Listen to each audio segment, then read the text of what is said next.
Hi everyone, it's Tracy here from Art Fibre Stitch, and we're having a look today at slow stitching again, what you can use and how to compose a design.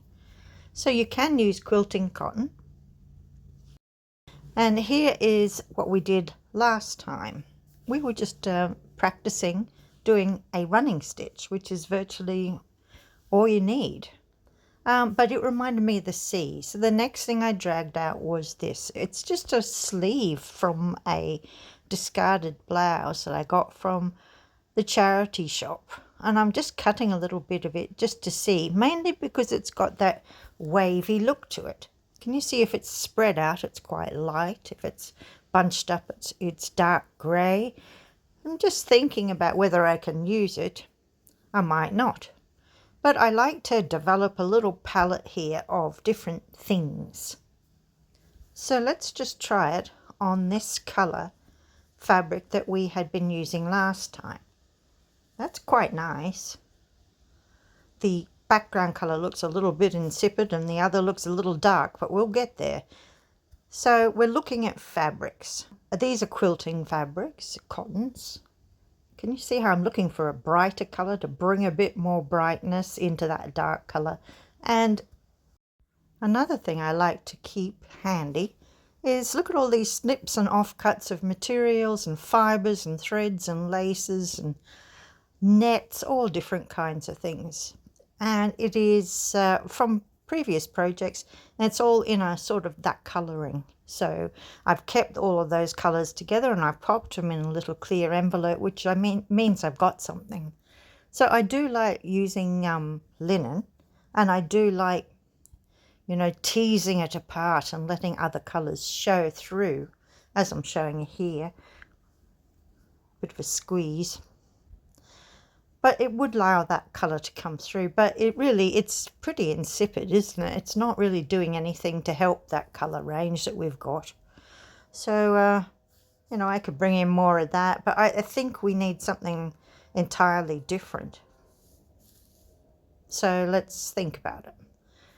I'll go and look at some other materials. And here you can see some of the things that I might use. See, can you see the mesh? And that wool is actually tassels from an old jumper. So that's a sleeve from something, tassels from a jumper I was going to throw out. Lots of things can be used for your slow stitching project.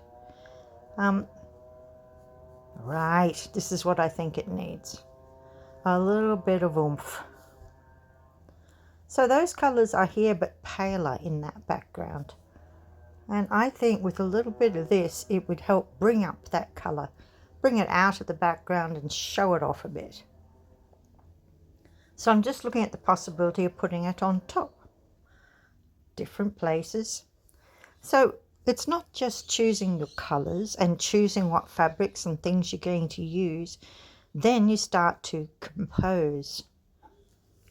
Composing a design that's balanced and that's colour and things that you like, the way that you like it. And you do that by keep rearranging bits and pieces, and then you will come up with some ideas. So that's what I'm doing at the moment. There's that green. I really think that green would help because that grey is very, very dark. So I'm just going to snip and rip a little piece off the end here. You see, that tiny bit would really perk it up. And this sleeve, this colour, I'm going to see what it looks like if I cut bits out. I'm sort of looking at, oh, okay, I could do that, or I'd cut it down a bit, have bits of colour from the background poking through. See what I mean? I can do something like that. And when I sew it on, I don't need to sew it flat. I can stretch some bits out. I can crunch other bits up and couch it on. We'll have a play with that in the next episode, I think. But right now we're just looking at possibilities for designing. So I look at this and I think, oh, that's really still too big, too dark, too... it's really deadening the whole picture. It's nice to have the contrast, have a bit of dark, but not quite so much.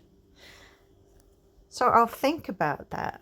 And then I've got this little sample here that started me off in this theme. And I have to play now. I have to try different areas, maybe drag in a few more things. As you saw before when I was looking through those bits and pieces, you know, bits of lace or bits of wool or different interesting threads or meshes or fabrics. See, that color is lovely on it.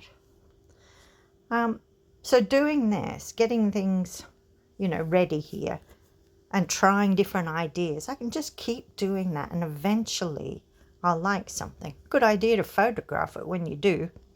And because next time you might come to it and think, I like something else. And then you realize you like the first one to start with. So it's good to have that photo. Now here's that mesh I was talking about. It's a bit covered in fluff because it's been in that bag of assorted goodies. But I really like it. It's the same color as that green stripe. You know, it helps to drag a bit of that green somewhere else. It could go a lot of places. I love the texture. So we've got a bit of a palette. Let's have a look again.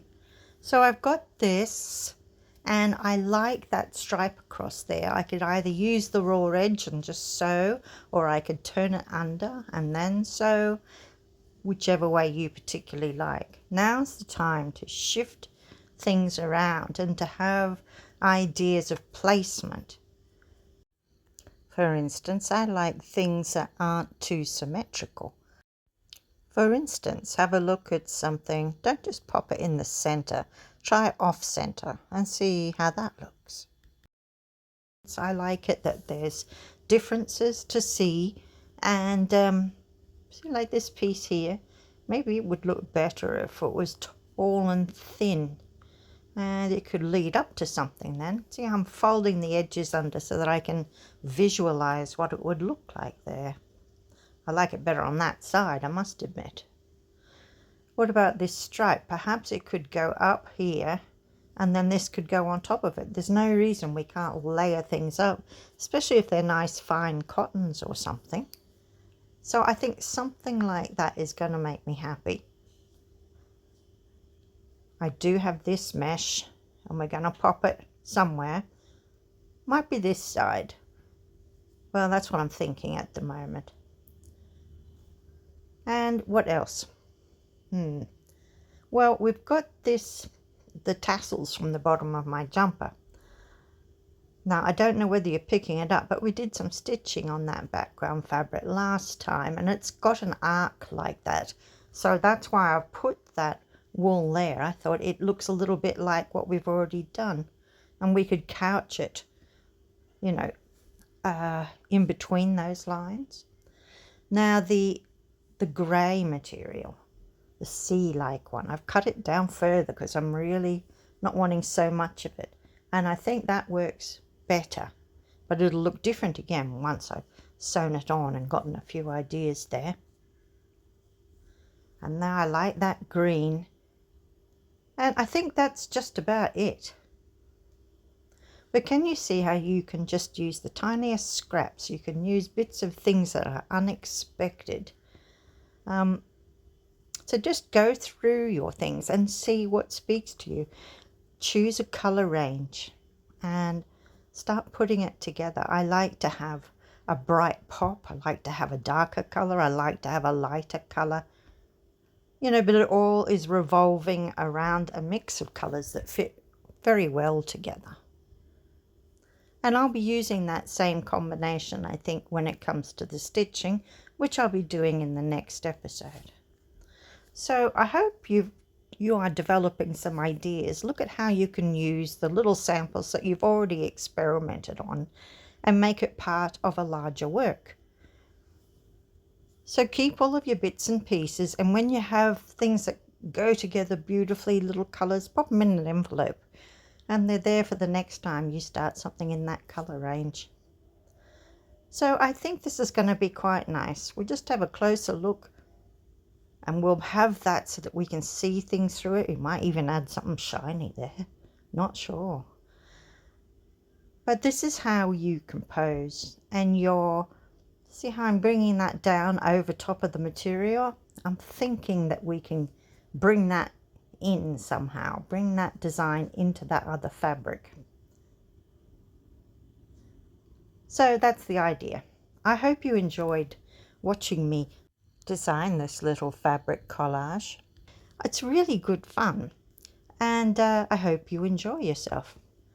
Don't forget, it's just for you, and it's what you like. It's your preference, as long as you're happy to sew. Don't forget to like and subscribe so you can see more videos, and you can also donate if you wish to do that. And we'll be back next time, and I think we'll add some stitching here and see if we can come up with some other ideas. Thanks for watching.